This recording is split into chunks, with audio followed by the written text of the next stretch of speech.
Hey, what's up, everybody? This is My Keto Journey, episode 13. I did record another episode 13. Maybe I'll release it someday. I don't know.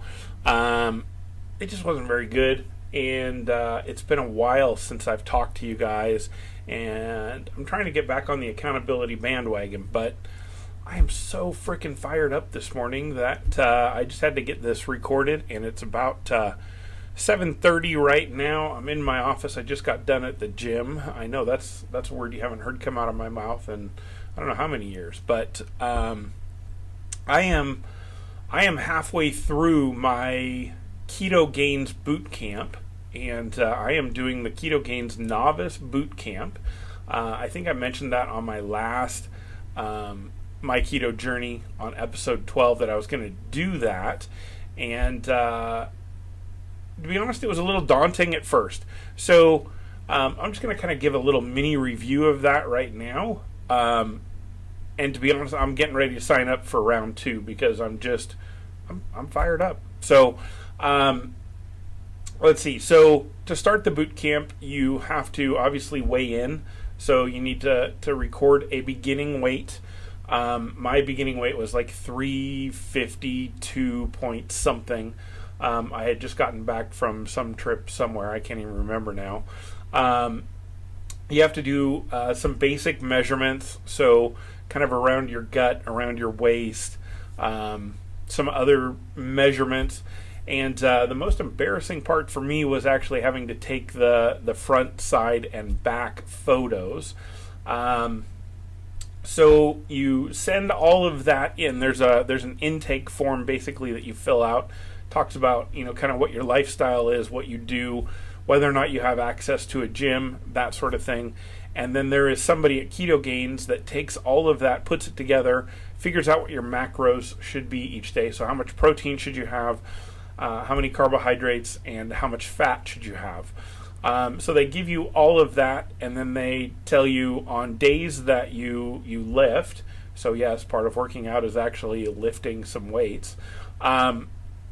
They tell you to have more protein and a little bit more fat, no more carbohydrates. So they give you a customized workout program. And to be honest, I have never, ever enjoyed lifting.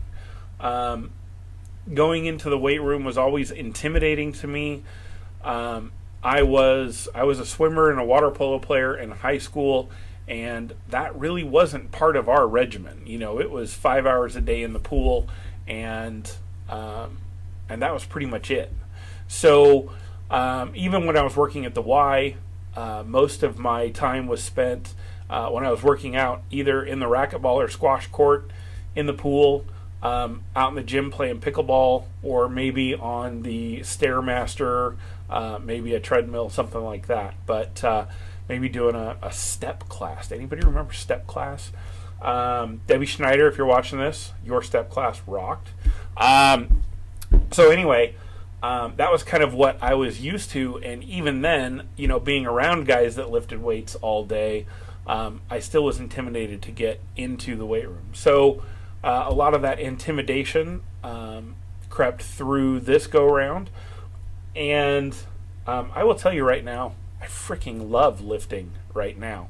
So they give you a workout to do. Basically, they give you 2 weight workouts to do a week, and you alternate, Monday, Wednesday, Friday. So you've got workout A and B. So the first week is A, B, A, and the next week is B, A, B, right? So, and then on Tuesdays and Thursdays, they've got an optional workout, and mostly what I've been doing for those optional workouts is walking, but then they have some other exercises that you're supposed to do in there too, and I've been gradually kind of adding those in, and I think this week I will probably add in the rest and do them to the best of my ability.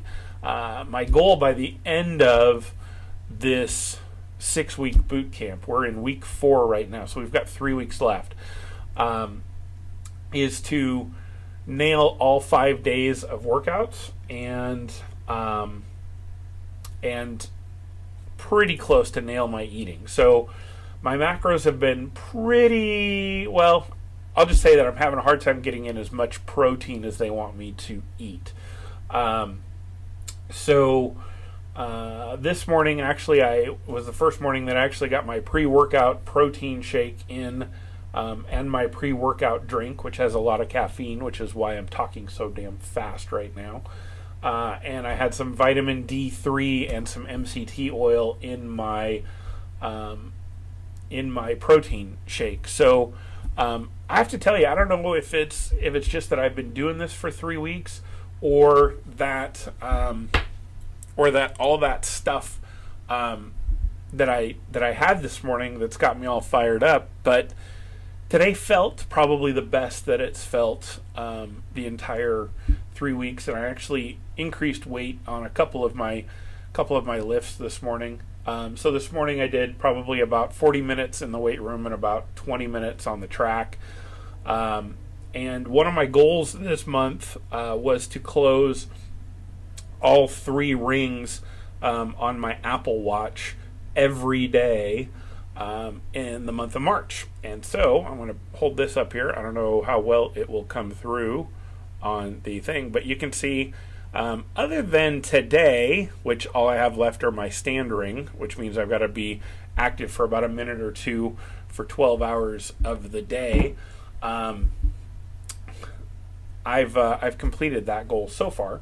So we've got, I think, 13 days or 12 days left in the month. But so let's talk about weight, because really, I mean, that's the big thing that I'm trying to accomplish by being keto, and that's losing weight. So like I said, I started out this 6-week keto boot camp at 352 and change. As of this morning, I'm 338 and a half. So this is definitely my low so far on this episode, or this version of my keto journey.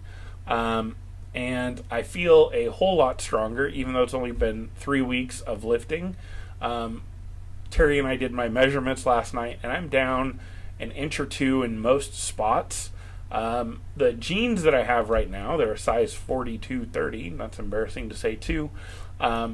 Literally without a belt, they fall completely off without even touching my butt. So my new jeans are supposed to be in at Destination XL today, so I'm going to go pick those up, and hopefully those will fit. And I kind of secretly hope that they're a little loose. But honestly, I'm seriously fired up right now. I don't know if you can tell. So anyway, if any of you are thinking about doing the Ketogains Bootcamp, I'm going to put the link down here in the description where you can go find out more information on that. I highly, highly, highly recommend it. If you're mostly sedentary or just aren't sure where to start, all of the things that I had read about keto that led me up to this point basically said, don't work out, just eat as much fat as you want, eat a moderate amount of protein, and keep your carbs really low, and weight will just fall off. And that wasn't necessarily my experience, and maybe I wasn't tracking as closely as I should have been. I clearly was not getting enough protein, and probably was not eating enough for that to happen. As much as that sounds counterintuitive, I was just not eating a lot when I was keto. So I still am keto, but when I was doing my version of keto. So I'll put the link down below. I highly recommend it. The next one starts. Let's see, we've got this week, next week. Let's see. So this is so it'll probably be like April 16th-ish. I think is when it's going to start. It'll either be the 9th or the 16th, I think, that it'll start. So if you want to sign up and do it along with me, I'm going to talk to my coach at Ketogains and see if she thinks that I'm ready for the beginner boot camp. Right now I'm doing the novice. So they have novice, beginner, intermediate, and advanced. So I might move up to beginner. I might do another round of novice, but totally stoked, love it, and like I say, I'm down like 14 pounds so far in 3 weeks, so happy about that. And people are telling me that they can see in my face and my gut that I have been making some changes. So I guess that's all good. I don't necessarily see it. We took my photos again last night. Still disgusting, but anyway, we're getting there. So, and I'm fired up. So have a great day, everybody. We'll talk to you later.